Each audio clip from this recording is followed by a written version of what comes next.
And it's just basketball. At the end of the day, it's just basketball. Like and subscribe. Like and subscribe. Like and subscribe on the way, in the door. My people, I hope you all are having a truly, truly fantastic day today on this Monday. So, I guess everyone has heard by now that the NBA decided not to re-sign with TNT or make a deal with TNT to bring back, to me, the best sports show that's left, because, you know, ESPN is complete trash nowadays. Yeah, the most all-around entertaining show. At least you had people like Charles Barkley, who I'm not necessarily the biggest fan of, but I'm a fan of him in this context. Shaquille O'Neal, who I'm not necessarily the biggest fan of, but I'm a fan of in the context of that show. Of course, Ernie Johnson and Kenny Smith. You know, to me, that's the last good sports show left outside of, you know, YouTube content creators. But the NBA decided to sign with Amazon, or sign Amazon instead to a deal. So I'm going to read this article from Yahoo Sports. Says, inside the NBA, host Charles Barkley responds to NBA media deal. I'm not sure TNT ever had a chance. And it says, on Wednesday, the odds of TNT retaining its NBA coverage looked further away than ever, with the NBA announcing that TNT had failed to match Amazon Prime's portion of the new media rights deal. The deal cements renewed NBA coverage on ESPN, as well as a return to NBC and the addition of games on Amazon. Charles Barkley, one of the hosts of TNT's popular Inside the NBA show, responded to the loss of the NBA on TNT on Friday in a statement. Barkley said the NBA was prioritizing Amazon over TNT because of money.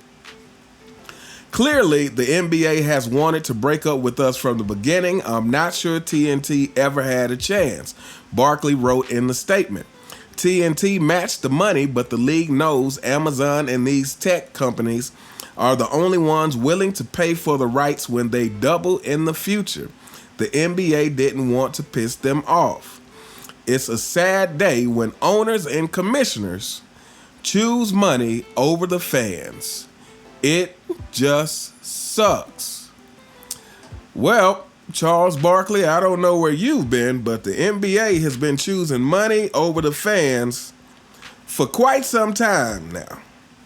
This is nothing new. This is everything about the NBA has become about money and money only. The players are about money only, and so is, you know, the people at the top, the commissioner and everybody else. And this is why I believe ultimately in years to come, the NBA is going to have some problems.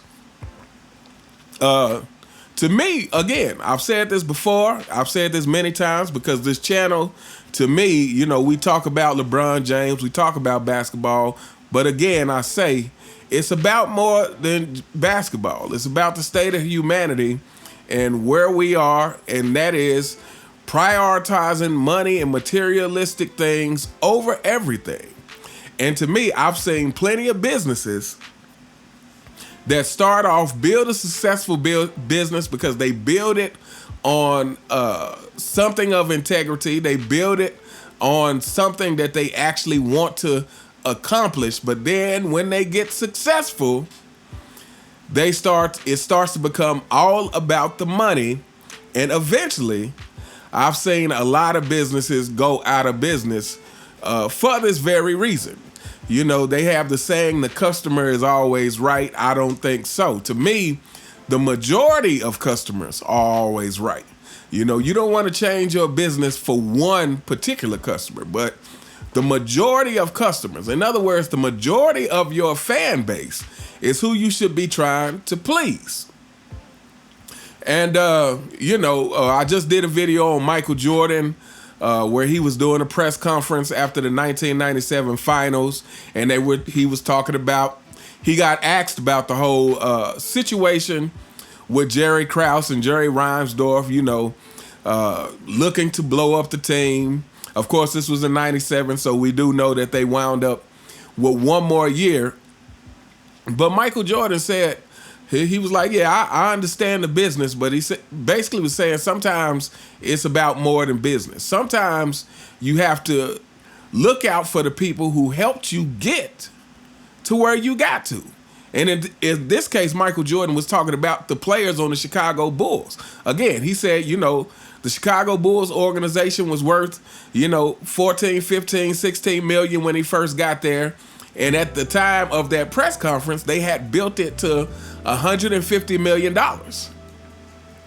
So Michael Jordan said, hey, we deserve to be able to run it back. We deserve to be able to keep playing for championships until we lose. Like, we are the reason you have this money. So right now, it shouldn't be all about the money. And this is what the NBA as a whole has done for a long time. Like I said, Charles Barkley says it's a sad day when they're choosing money over the fans, but this has been the case. And again, I think Michael Jordan's greatness spoiled everybody. I think since Michael Jordan retired, the NBA has been doing all the wrong things to try to create the excitement that one person created. And here's the thing, the fans have been saying for years that this is not working. I mean, first of all, they've been looking to replace Michael Jordan, but they've been doing it through means of trying to market somebody to be Michael Jordan. Again, you cannot market someone who doesn't just have it's not in their DNA. Michael Jordan is just who he is. He's who he is because of his DNA. He's who he is because of his upbringing, and you cannot replicate that with marketing.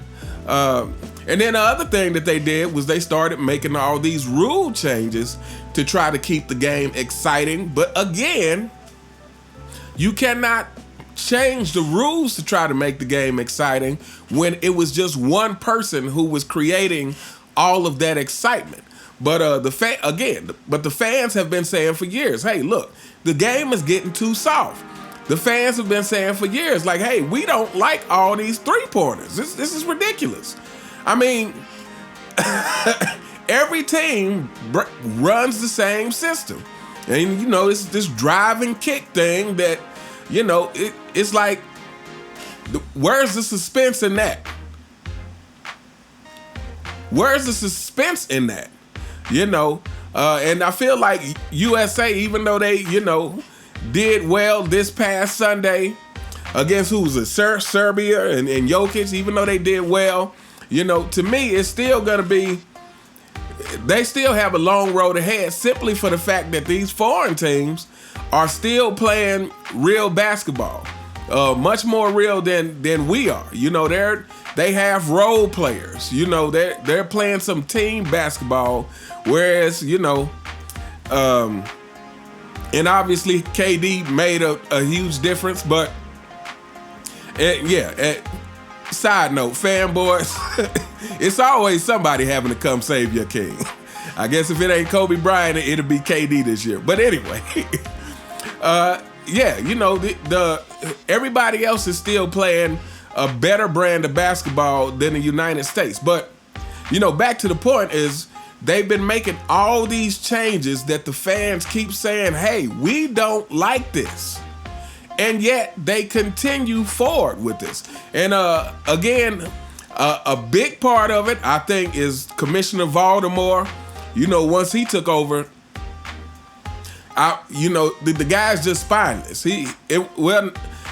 And maybe it's more than the fact that he's spineless. It's probably just the fact that he is only chasing money just like the rest of the NBA players are.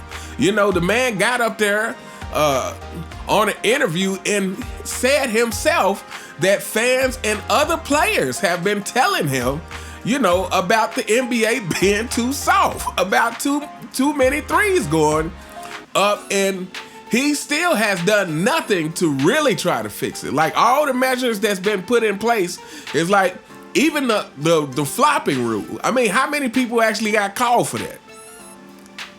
What was that? This season or the beginning of last season where they implemented a new flopping rule?